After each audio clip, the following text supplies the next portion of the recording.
Okay, finally ಈಗ ಒಂದು ಯೂಟ್ಯೂಬಲ್ಲಿ ಅರ್ನಿಂಗ್ ಬರಬೇಕು, ದುಡ್ಡು ಬರೋಕ್ಕೆ ಶುರು ಆಗಬೇಕು ಅಂದರೆ ಮಿನಿಮಮ್ ಎಷ್ಟು ನಿಮಿಷದ ವಿಡಿಯೋ ಹಾಕಬೇಕಾಗತ್ತೆ? ಶಾರ್ಟ್ಸ್ ಹೇಳ್ತಿದ್ದೀನಿ ಮತ್ತೆ ವಿಡಿಯೋ. ಸೊ ನೋಡಿ, ಇದು ಡಿಪೆಂಡ್ಸು.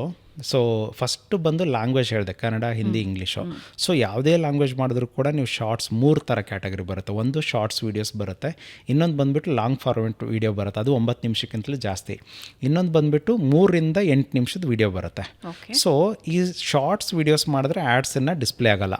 ಅಲ್ಲಿ 1 ಮಿಲಿಯನ್ಗೆ ನಿಮಗೆ ಭಾಳ ಆದರೆ 1000 ನಿಂದ 3000 ರೂಪೀಸ್ ಬರುತ್ತೆ 1 ಮಿಲಿಯನ್ಗೆ ಶಾರ್ಟ್ಸ್ಗೆ. ಶಾರ್ಟ್ಸ್ಗೆ. ಇನ್ನು 5 to 8 ಮಿನಿಟ್ಸ್ ವೀಡಿಯೋ ಹೋದರೆ ನಿಮಗೆ ಅಲ್ಲಿ ಕನ್ನಡ ಮಾಡಿದ್ರೆ ಹತ್ತತ್ರ ನಿಮಗೆ 10,000 ಅದು ಬರ್ಬೋದು, 10 ರಿಂದ 15,000 1 ಮಿಲಿಯನ್ಗೆ.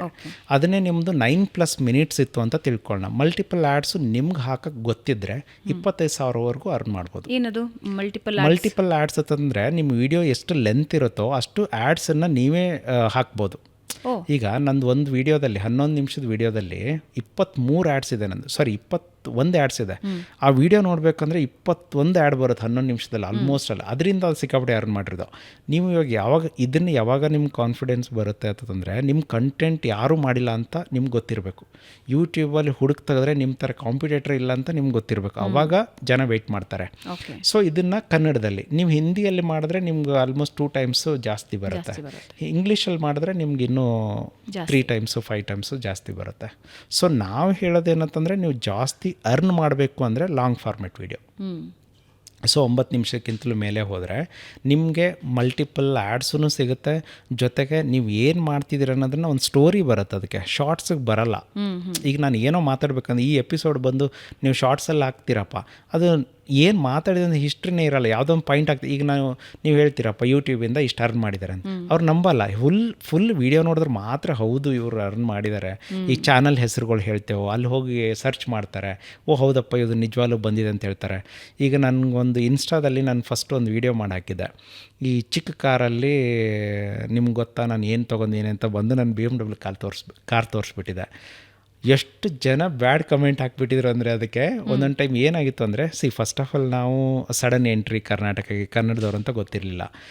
ಒಬ್ಬನಂತರ ಹೆಂಗಂದರೆ ನೀನೇ ಜಾತ್ರೆಯಲ್ಲಿ ಕಾರ್ ಸೇಲ್ ಮಾಡೋಂಗಿದೆಯಾ, ನೀನು ಎಲ್ಲಿ ಕಾರ್ ತಗೋತೆ ಅಂತ ಒಬ್ಬನು. ಆಮೇಲೆ ಇನ್ನೊಬ್ಬರು ಬಂದು ನೀನು ಫಸ್ಟ್ ಮುಖ ತೊಳ್ಕೊ, ಸಂತೂರ್ ಸೋಪ್ ತೊಗೊಂಡು ಮುಖ ಹೀಗಾಗಿ ಸುಮಾರು ನನಗೆ ಫಸ್ಟು ಸ್ವಲ್ಪ ದಿನದಲ್ಲಿ ಮೆಸೇಜ್ ಬಂದಿದ್ದು ಕಿರಿಕೀರ್ತಿ ಅವರಿಂದ, ಕಂಗ್ರ್ಯಾಚುಲೇಷನ್ ಬ್ರದರ್ ನೀವು ಚೆನ್ನಾಗಿ ಮಾಡ್ತೀರಂತ. ಆಮೇಲೆ ಇದು ನಿರಂಜನ್ ಅವರಿಂದ ಬಂತು. ಆಮೇಲೆ ನಂದಿನಿ ಮೇಡಮ್ ಅವರು ಬಂದರು, ಕರ್ನಾಟಕ TV ಅವರಿಂದ ಬಂದು, ಯಾಕಂದರೆ ಇವರೆಲ್ಲ ಬ್ಯಾಕ್ಗ್ರೌಂಡ್ ಗೊತ್ತಲ್ವಾ ಹಿಂಗೆ ಅಂತಂದು. ಬಟ್ ಅಲ್ಲಿ ಮಿಸ್ಟೇಕ್ ಏನಾಗಿತ್ತು ಅಂದರೆ ನನ್ನ ಚಾನಲ್ ಹಿಂದೆ ಗೋಲ್ಡ್ ಪ್ಲೇ ಬಟನ್ ಕಾಣಿಸ್ತಿದೆ, ಚಾನಲ್ ಹೆಸರು ಹೇಳಿರಲಿಲ್ಲ, ಮೆನ್ಷನ್ನೇ ಮಾಡಿರಲಿಲ್ಲ. ನಾನು ಹೆಂಗಂದರೆ 4 ಗಂಟೆವರೆಗೂ ಮಲ್ಕೊಂಡಿದ್ದೆ, ಎದ್ದಿದ್ದೆ, ಟೀ ಶರ್ಟ್ ನೋಡಿಲ್ಲ, ಹೇರ್ ಸ್ಟೈಲ್ ನೋಡಿಲ್ಲ, ಎದ್ಬಿಟ್ಟು ಹಿಂಗೊಂದು ವೀಡಿಯೋ ಮಾಡಿಬಿಟ್ಟಿದ್ದೆ ನಾನು. ಅದೇ ಮಿಲಿಯನ್ ರೀಚ್ ಆಯಿತು ನಂದು. ಸೊ ಹಾಗಾಗಿ ಬಟ್ ನನಗೆ ಅವಾಗ ಏನಾಗಿದ್ದು ಅಂದರೆ, ಒಂದು ನಾನು ಚಾನಲ್ ನೇಮ್ ಹಾಕಿದ್ದಂತ ತಿಳ್ಕೊಳ್ಳಿ, ಹೋಗಿ ಚಾನಲ್ ನೋಡ್ತಿದ್ರು, ಅಲ್ಲಿ ಅವರಿಗೆ ರಿಯಾಲಿಟಿ ಗೊತ್ತಾಗ್ತಿತ್ತು. ಅದು ನನ್ನ ಮಿಸ್ಟೇಕು, ನಾನು ಹಾಕಿಲ್ಲ. ಆಮೇಲೆ 2 ಚಾನಲ್ ಹೆಸರು ಹಾಕಿಲ್ಲ, ಬಟ್ ಗೋಲ್ಡ್ ಪ್ಲೇ ಕಾಣಿಸ್ತಿದೆ. ಕಾರ್ ಮೇಲೆ ಯೂಟ್ಯೂಬರ್ ಅಂತ ಇದೆ, ಎಲ್ಲ ಇದೆ, ಫ್ರಂಟ್ ಮುಂದೆ ತೆಗೆದಿದೆ, ಸೈಡಿಂದ ತೆಗೆದಿಲ್ಲ ಅದು. ಸೊ ಹಿಂಗಾಗಿ ಏನಾಗುತ್ತೆ, ಆಡಿಯನ್ಸ್ಗೆ ಶಾರ್ಟ್ ವೀಡಿಯೋಸ್ ನೋಡೋದ್ರಿಂದ, ಎಕ್ಸ್ಪೆಷಲಿ ಜರ್ನಿ ಆಗಿರ್ಬೋದು, ಅದರಲ್ಲಿ ಏನೂ ಗೊತ್ತಾಗಲ್ಲ ಇವ್ರು ಟ್ರೂತಾ ಇಲ್ಲ ಫೇಕಾ ಅಂತಂದ್ಬಿಟ್ಟು. ಸೊ ಈಗ ಸುಮಾರು ಜನ ಆನ್ಲೈನಲ್ಲಿ ಟ್ರೈನಿಂಗ್ ಎಲ್ಲ ಕೊಡ್ತಿರ್ತಾರಲ್ವ. ಸೊ ಈಗ ಇಷ್ಟು ಅರ್ನ್ ಮಾಡ್ಬೋದು ಅಂತ ಹೇಳ್ತಾರೆ. ಏನೋ ಒಂದು ಹೇಳಿದ್ರು ಕೂಡ ಅವರೆಲ್ಲ ಹೋಗಿ ಇನ್ನೊಬ್ಬರು ಗೂಗಲಿಂದ ಸರ್ಚ್ ಮಾಡಿರ್ತಾರೆ, ಇಲ್ಲ ಯೂಟ್ಯೂಬಿಂದ ಮಾಡಿರ್ತಾರೆ. ಸೊ ಓನ್ ಎಕ್ಸ್ಪೀರಿಯನ್ಸ್ ಬರೋದು ನೀವು ಮಾಡಿ ಇನ್ನೊಬ್ರಿಗೆ ಹೇಳಿದ್ರೆ ಆಬ್ವಿಯಸ್ಲಿ ಅವ್ರಿಗೆ ಏನೇ ಇಶ್ಯೂಸ್ ಇದ್ರೂ ನೀವು ಸಾಲ್ವ್ ಮಾಡ್ಬೋದು. ಇಲ್ಲ ಅಂದರೆ ಆಗೋದೇ ಇಲ್ಲ. ಎಲ್ಲೋ ನೋಡಿ ಕಲ್ತಿದ್ರೆ ಆಗಲ್ಲ. ಇಲ್ಲ ನೋಡಿನೂ ಕಲಿಬೋದು. ಬಟ್ ನಿಮ್ಗೆ ಹೆಂಗತ್ತಂದರೆ ಎಕ್ಸ್ಪೀರಿಯನ್ಸ್ಡ್ ವ್ಯಕ್ತಿ ಹತ್ರ ನೀವು ಕಲ್ತ್ರೆ ಸೊ ನೀವು 100% ಕಲಿಬೋದು, ಇಲ್ಲ ಅಂತನಲ್ಲ. ಬಟ್ ಯೂಟ್ಯೂಬಲ್ಲಿ ಸುಮಾರು ಮಿಸ್ಟೇಕ್ಸ್ ಬರ್ತಾನೆ ಇರುತ್ತೆ, ಯಾಕಂದರೆ ನಾವೇ ಮಾಡಿರೋ ಮಿಸ್ಟೇಕ್ಸು. ಅದು ಫಸ್ಟ್ ಆಫ್ ಆಲ್ ನಾವು ಅಗ್ರಿಮೆಂಟ್ ಓದಿರಲ್ಲ, ಅದು 3-4 ಪೇಜ್ ಇದೆ, ಯಾವನು ಓದ್ತಾನೆ ಅಂತೇಳಿ ಸುಮ್ಮನೆ ಅಕ್ಸೆಪ್ಟ್ ಮಾಡ್ತೇವೆ, ಹೋಗ್ತಾ ಇರ್ತೇವೆ.